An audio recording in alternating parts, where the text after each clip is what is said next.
America, Mexico ಮತ್ತು Canada ಆತಿಥ್ಯದಲ್ಲಿ ನಡೆಯುತ್ತಿರುವ FIFA ವಿಶ್ವಕಪ್ ಫುಟ್ಬಾಲ್ ಟೂರ್ನಿಯಲ್ಲಿ ನಿನ್ನೆ ಸ್ಪೇನ್ ತಂಡ 4-0 ಗೋಲ್ಗಳ ಅಂತರದಿಂದ ಸೌದಿ ಅರೇಬಿಯಾ ತಂಡವನ್ನು ಮಣಿಸಿದೆ. ಇದರೊಂದಿಗೆ ಒಟ್ಟು 4 ಅಂಕಗಳನ್ನು ಕಲೆ ಹಾಕಿರುವ ಸ್ಪೇನ್ ನಾಕೌಟ್ ಹಂತಕ್ಕೆ ಮುನ್ನಡೆಯುವ ಅವಕಾಶವನ್ನು ಹೆಚ್ಚಿಸಿಕೊಂಡಿದೆ. ತನ್ನ ಆರಂಭಿಕ ಪಂದ್ಯದಲ್ಲಿ ಕೇಪ್ ವರ್ದೆ ತಂಡದ ವಿರುದ್ಧ ಗೋಲ್ ರಹಿತ ಡ್ರಾ ಸಾಧಿಸಿದ್ದ ಸ್ಪೇನ್ ಅಟ್ಲಾಂಟಾದಲ್ಲಿ ನಡೆದ ತನ್ನ ಎರಡನೇ ಪಂದ್ಯದಲ್ಲಿ ಗೆಲುವಿನ ಖಾತೆ ತೆರೆದಿದೆ.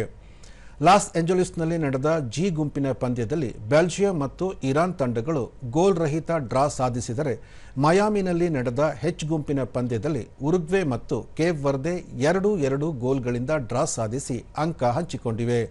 ಇಂದು ಬೆಳಗ್ಗೆ ವ್ಯಾಂಕೋವರ್ನಲ್ಲಿ ನಡೆದ ಜಿ ಗುಂಪಿನ ಪಂದ್ಯದಲ್ಲಿ ಈಜಿಪ್ಟ್ ತಂಡ ನ್ಯೂಜಿಲೆಂಡ್ ವಿರುದ್ಧ 3-1 ಗೋಲುಗಳ ಜಯ ಗಳಿಸಿತು. ಈಜಿಪ್ಟ್ ತಂಡದ ಪ್ರಮುಖ ಆಟಗಾರ ಮೊಹಮ್ಮದ್ ಸಲಾಹ್ ಅವರು ಪ್ರಸಕ್ತ ಪಂದ್ಯಾವಳಿಯಲ್ಲಿ ಮೊದಲ ಗೋಲನ್ನು ಗಳಿಸುವ ಮೂಲಕ ಜಿ ಗುಂಪಿನಲ್ಲಿ ಈಜಿಪ್ಟ್ಗೆ ಪ್ರಥಮ ಸ್ಥಾನ ಪಡೆದುಕೊಂಡಿತು.